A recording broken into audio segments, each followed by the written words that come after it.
AP CM Chandrababu కాపులకు పెద్దపీట వేస్తున్నారు. ఏపీలో ఎవరు అధికారంలోకి రావాలన్నా కాపులే కీలకం కావడంతో చంద్రబాబు ఆ వర్గాన్ని మచ్చిక చేసుకుంటున్నారని గత కొంతకాలంగా ఆయన రాజకీయ కదలికలు గమనిస్తే చెప్పొచ్చు. ఇప్పటికే పవన్ కళ్యాణ్కి ఎనలేని ప్రాధాన్యమిస్తూనే ఇటీవలే సోము వీర్రాజు, కొణిదెల నాగబాబుకు ఎమ్మెల్సీ పదవులిచ్చారు. తాజాగా కాపు సామాజిక వర్గానికి చెందిన మరో కీలక నేత వంగవీటి రంగా తనయుడు రాధాతో చంద్రబాబు దాదాపు అరగంట పాటు సమావేశమయ్యారు. రాజకీయాలకే రాధా గుడ్ బై చెప్పేస్తున్నారని ఇటీవలి కాలంలో వార్తలు వినిపిస్తున్న నేపథ్యంలో ఈ ఇద్దరి కలయిక రాజకీయ వర్గాల్లో చర్చనీయాంశమైంది. ఈ సమావేశంలో రాధాకు కీలకమైన పదవి అప్పగిస్తారని చంద్రబాబు హామీ ఇచ్చినట్టు సమాచారం. కూటమి అధికారంలోకి రావడంతో వంగవీటి రాధాకు పదవి దక్కుతుందని చాలా కాలంగా అనుచరులు ఎదురుచూస్తున్నారు. ఎమ్మెల్సీ ఇస్తారని ఒక టైంలో తెగ వార్తలు వినిపించాయి. అయితే ఇటీవల ఎమ్మెల్సీల జాబితాలో వంగవీటి రాధా పేరు లేకపోవడంతో అనుచర వర్గం నిరాశలో ఉన్నారట. మొన్న మధ్య రాజకీయాల నుండి రాధా రిటైర్మెంట్ అంటూ గాసిప్స్ కూడా బయటకొచ్చాయి. ఈ క్రమంలో ముఖ్యమంత్రి చంద్రబాబును వంగవీటి రాధా కలవడం ప్రాధాన్యత సంతరించుకుంది. స్వయంగా చంద్రబాబే ఆయన్ను పిలిపించుకుని భవిష్యత్ రాజకీయాలపై చర్చించినట్టు తెలుస్తోంది.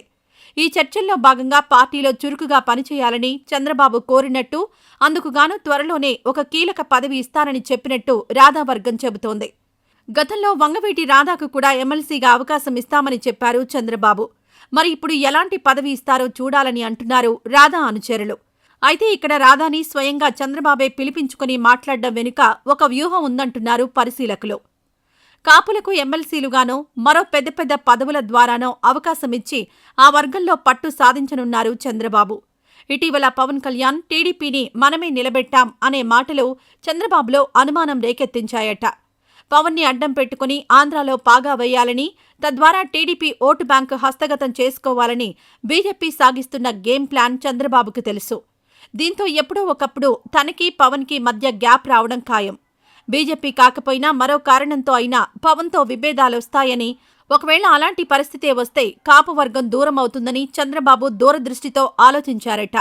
అందుకే ఆ నష్టం భర్తీ చేసుకునేందుకు కాపు వర్గాన్ని దువ్వుతున్నారని, అందులో భాగంగా కాపు వర్గంలో పేరున్న వంగవీటి రాధాను ప్రభుత్వంలో భాగస్వామ్యం చేయనున్నారని ఇన్సైడ్ టాక్. ఒక్క రాధానే కాదు, ముందు ముందు ఇంకా కొంతమంది కాపు కీలక నాయకులను పార్టీలోకి తీసుకుని వారికి ఏదో ఒక బాధ్యత అప్పచెప్పి పార్టీని పటిష్టం చేసుకోవాలని చంద్రబాబు భావిస్తున్నారట. పవన్ కళ్యాణ్ లేకపోయినా ఆయన సామాజిక వర్గం మాత్రం తనతోనే ఉండేలా చంద్రబాబు భవిష్యత్ ప్రణాళికలు రచిస్తున్నారని రాజకీయ నిపుణులు అభిప్రాయపడుతున్నారు.